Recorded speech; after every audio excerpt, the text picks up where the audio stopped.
Doctor लोगों के इलाज करते हैं और उनकी सहायता करते हैं, लेकिन कभी कभी ऐसा भी होता है कि किसी डॉक्टर को परेशानी में उसके मित्र डॉक्टर्स भी उसकी सहायता कर सकते हैं। इसी को लेकर ये कहानी है। पढ़िए, आप सुनिए, आपको ये कहानी ज़रूर पसंद आएगी। डॉक्टर मिश्रा, देखिए, हम लोग आपसे मिलने आए हैं। सुनिए, ज़रा आंखें खोलिए। अपने ही हॉस्पिटल में बेड पर लेटी डॉक्टर सलोनी मिश्रा बराबर झकझोरे जाने से जरा सी कसमस आई। बड़ी मुश्किल से भारी पलकें थोड़ी सी खोलीं और तुरंत ही फिर नींद के नशे में बेहोश सी हो गईं। उन्हें पुकारने वाले छात्र छात्राएं मायूस होकर कमरे से बाहर चली गईं। किसी को समझ में नहीं आ रहा था कि उन्हें हुआ क्या है। डॉक्टर सलोनी मिश्रा बहुत ही सुलझी हुई, कम उम्र, आकर्षक और लोकप्रिय डॉक्टर हैं।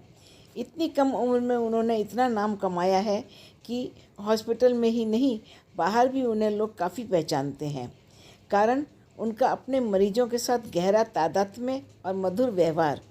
अविवाहित डॉक्टर मनोविज्ञान की डॉक्टर सलोनी अपनी मीठी मुस्कान के लिए छात्रों छात्राओं में प्रसिद्ध हैं। अपने तौर पर कई लोगों की सहायता करती हैं, वे चाहे चिकित्सा से संबंधित हो या फिर रुपये पैसे के मामले में। हॉस्पिटल के 3-4 डॉक्टर भी आ पहुँचे। उन्होंने सलोनी की हालत देखी, ड्यूटी पर खड़े डॉक्टर से बातचीत की। किसी को समझ नहीं आ रहा था अचानक ऐसा क्या हो गया कि उन्हें स्लीपिंग पिल्स लेनी पड़ी। वे पूरे हॉस्पिटल की चहेती, हर समय चहकने वाली, उनके चेहरे पर कभी तनाव की रेखाएं भी नहीं दिखाई देती थीं। इस हाल में उन्हें देखने की कोई कल्पना भी नहीं कर सकता था। सभी एक दूसरे से सवाल पूछ रहे थे, पर उत्तर किसी के पास नहीं था। अचानक सुपरिंटेंडेंट मिसेज बत्रा लपकती हुई आईं। सलोनी का निरीक्षण करने के बाद उन्होंने अपने आसपास के लोगों से बातचीत की, पर संतुष्ट नहीं हुई।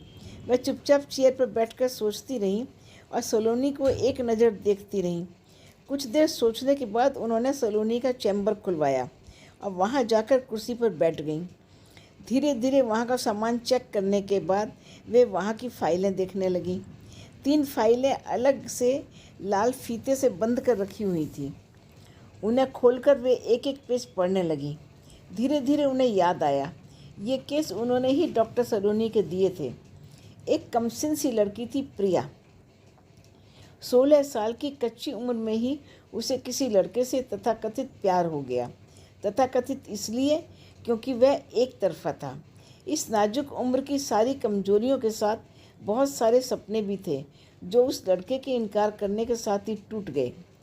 डॉक्टर सलोनी ने अपने केस में प्रिया की मानसिक अवस्था और अपनी कोशिशों का पूरा ब्यौरा अपनी फाइल में दर्ज किया था। उनके 1000 समझाने के बावजूद भी उस लड़की ने आत्महत्या कर ली। दूसरा केस शायद सलोनी के किसी परिचित की बेटी का था। यह एक अलग किस्म का केस था। करोड़पति बाप की इकलौती बेटी, मुंह खोलने से पहले ही हर चीज़ पाने वाली, जिंदगी की हर ऊंचाई को छूने वाली, रूप यौवन हर तरह से भरपूर, पढ़ाई में प्रथम रहने वाली, नाम कोमलांगी, प्यार से जिसे सब कोमल कहते हैं, नाम के अनुरूप ही नाजुक सी। इस अनमोल हीरे का यह एक पक्ष था। दूसरा पक्ष असंतोष और व्याकुलता से भरा था। किसी की चाहत के पूरा होने में देरी होना या कोई चीज़ नहीं मिल पाना मानो उसके सारे अस्तित्व को हिला देता था। चाहे वह चीज़ खाने की हो या पहनने की या कुछ भी छोटी मोटी चीज़। डॉक्टर सलोनी इस अनोखे पेशेंट को लेकर खासी परेशान थी।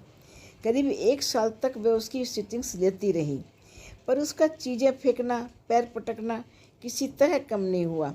मिसेज बत्रा ही नहीं, अपने हम उम्र डॉक्टर से भी वह केस डिस्कस करती थी, पर किसी भी तरीके से वह उसे शांत नहीं कर सकी।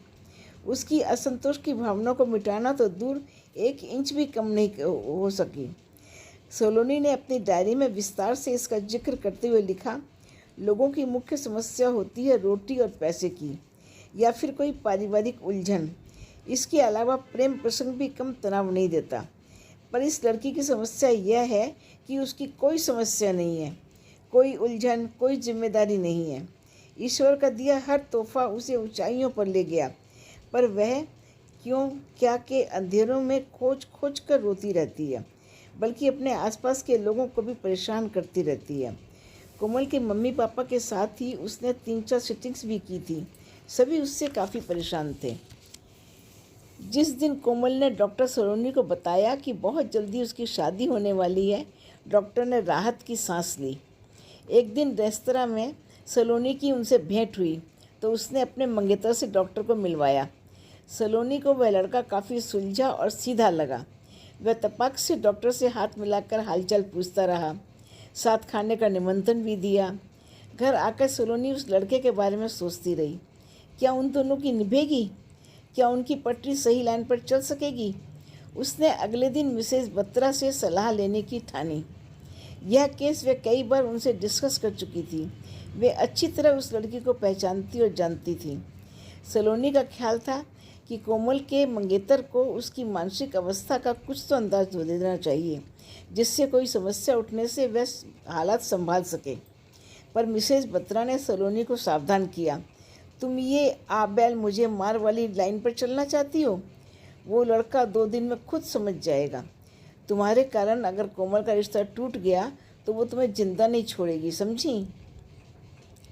डॉक्टर बत्रा को सब याद था। सलोनी से उनको अपनी बेटी जैसा स्नेह हो गया था। वह है ही इतनी सरल और साफ दिल की, हर आदमी को अपना बनाते उसे देर नहीं लगती। कुछ देर चुपचाप बैठ के वह फिर फाइल पढ़ने लगी। शादी हुई, वही हुआ जिसका डर था। लड़की की जिद के आगे लड़का बेबस और लाचार हो गया। फिर खबर मिली कि सिर्फ डराने के ख्याल से कोमल ने खिड़की से कूदने का नाटक किया, पर तैश में वो खुद को संभाल नहीं सकी और 5वें तल्ले से नीचे गिरी। उसके सीधे साधे सास ससुर और पति जेल में हैं और वह शायद हॉस्पिटल में अंतिम सांसें गिन रही है। तीसरा केस भी इसी के समानांतर चल रहा था। वह एक 22-23 साल का छात्र था, विपुल, काफ़ी प्रतिभाशाली और मेहनती। अपने साथी के साथ मिलकर रिसर्च कर रहा था। रिसर्च का काम लगभग पूरा हो चला था।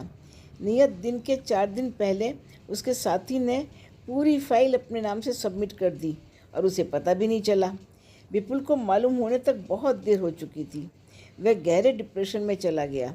वह विश्वासघात वह किसी तरह सह नहीं पाया। सारी जिंदगी की मेहनत लुट गई थी। उसके घरवाले उसे लाए थे, पर काफ़ी कोशिशों के बाद भी वह नॉर्मल नहीं हो पा रहा था। उसकी भी आत्महत्या की आशंका से इनकार नहीं किया जा सकता। केस अभी ख़त्म नहीं हुआ था। डॉक्टर सलोनी उसे तरह तरह से समझाने की कोशिश में लगी थी, पर कुछ आशा भी नहीं दिखाई दे रही थी। मिसेज बत्रा ने फाइलें समेट कर रख दी और लंबी सांस ली। सलोनी के केस बहुत कामयाब रहते थे, पर ये तीनों केस जरा पेचीदा तो थे ही। बड़ी बात यह थी कि एक साथ तीनों नाकामयाबी उनके दिल दिमाग पर असर कर गई। डॉक्टर बत्रा सोच में डूब गई। एक मनोवैज्ञानिक को मरीज के साथ आत्मीयता तो रखनी चाहिए, पर इस हद तक नहीं कि वह खुद ही डिप्रेशन में चला जाए या बीमार हो जाए। एक डॉक्टर की भावुकता मरीज के साथ उसको भी ले डूबे, ये तो कोई इलाज नहीं हुआ। एक दिन जब वे सलोनी के चैम्बर में किसी काम से गईं तो उनकी टेबल पर स्लीपिंग पिल्स की शीशी देखकर हंस दी। सलोनी, डॉक्टर सोचेंगे कि यह डॉक्टर दवाई के साथ ये पिल्स मुफ्त गिफ्ट करती है। सलोनी मायूस होकर बोली, मैडम, बड़ी मुश्किल से ये पिल्स विपुल से हासिल की है। ठीक है, मैं इसे हटा देती हूँ। और उसने वह पिल्स अपने पर्स में रख ली।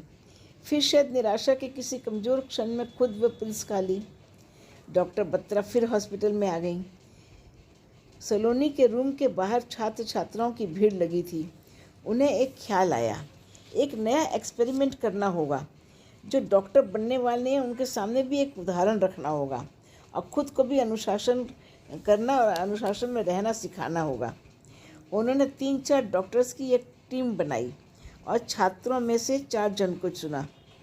कई लोगों ने कोमल और विपुल को देखा हुआ था, क्योंकि सलोनी दूसरे डॉक्टर से भी सलाह लेती थी अपने केस की संपूर्णता के लिए। डॉक्टर बत्रा ने 3 जन को लेकर कोमल, उसका मंगेतर और विपुल का सा मिलता जुलता गेटअप दिया। पहनावे से लेकर बोलने का तरीका भी थोड़ा सेट करना पड़ा। दूसरे दिन डॉक्टर सलोनी को थोड़ा थोड़ा होश आ रहा था, पर वे अभी भी नींद के नशे में थी। कमरे में थोड़ा सा अंधेरा किया गया। कोमल बनी लड़की धीरे धीरे आकर सलोनी के सिरहाने खड़ी हो गई। बहुत धीमे स्वर में बोली, डॉक्टर आपको मालूम है मैं अब बिल्कुल ठीक हो गई हूँ। आपकी सलाह मेरे बहुत काम आई। देखिए ये मेरे पति, मैं इनके साथ लंदन जा रही हूँ। अब मैं जिद भी नहीं करती। धीरे धीरे डॉक्टर सलोनी का हाथ सहलाकर उनके कान में थोड़ा सा फुसफुसाई और पीछे हट गई। अंधेरे में छुपकर डॉक्टर बत्रा और उनकी टीम सलोनी की प्रतिक्रिया देख रहे थे। उनिंदी भारी आंखें जरा सी खोलकर देखने की कोशिश की सलोनी ने। तुम कोमल? हाँ डॉक्टर, मैं अपने पति के साथ लंदन जा रही हूँ। अब वे दोनों धीरे धीरे दबे कदमों से बाहर निकल गए। उन्हें अधखुली आंखों से जाते हुए सलोनी देखते देखते फिर सो गई। 1 घंटे बाद विपुल के गेटअप में एक छात्र आया। डॉक्टर, मुझे अपनी रिसर्च की थीसिस वापस मिल गई। आप सच्ची कहती थी, धीरज का फल मीठा होता है। अब मेरे सारे दुख चले गए। मुझे यूएसए में बड़ी सर्विस का ऑफर आया है। आप सुन रही हैं ना? आप खुश हैं ना मेरी तरह? और वह भी धीरे धीरे बाहर निकल गया। डॉक्टर्स को इस नाटक पर पूरा भरोसा नहीं था, पर डॉक्टर बत्रा को पूरा विश्वास था कि सलोनी में ज़रूर सुधार आएगा। कुछ घंटे बाद फिर यह प्रयोग दोहराया गया। अब की बार सलोनी ने आंखें खोलकर देखा, पर रूम में अंधेरा होने के कारण चेहरे नहीं पहचान सकी, पर महसूस तो किया ही। कुछ देर बाद सलोनी ने बेल पर हाथ मारा। नर्स बनी लड़की दौड़ी आई। यस डॉक्टर, सलोनी ने इशारे से पूछा। कौन था? नर्स ने कुर्सी पर बैठकर फिर पूछा। क्या बात है डॉक्टर? सलोनी ने इशारे से पूछा। कौन आया था? मैडम, बहुत सारे लोग आपसे मिलने आए थे। अस्पताल के प्रिंसिपल, डॉक्टर्स, आपके छात्र लोग और कुछ आपके पेशेंट भी थे। आपके पास खड़े भी थे, कुछ बातें भी की, पर आप शायद नींद में थीं। डॉक्टर सलोनी ने आंखें बंद कर ली। नर्स को डॉक्टर्स ने इशारा किया और वह उठकर चली गई। अब धीरे धीरे डॉक्टर्स मिलने आए। अगले पूरे दिन अलग अलग डॉक्टर्स और छात्र छात्राएँ मिलने आते रहे। वे फूल देते, हंसकर अपनी शुभकामनाएं देते, हल्की फुल्की बातों से वातावरण को संभाले रखने की कोशिश करते रहे। प्रयोग सफल रहा। अगले 2 दिन में डॉक्टर सलोनी बिल्कुल ठीक हो गई। डॉक्टर बत्रा के साथ सभी ने चैन की सांस ली। एक डॉक्टर के लिए डॉक्टर्स की कोशिश रंग लाई। धन्यवाद। प्लीज़ आप कहानी को लाइक और शेयर ज़रूर करिए।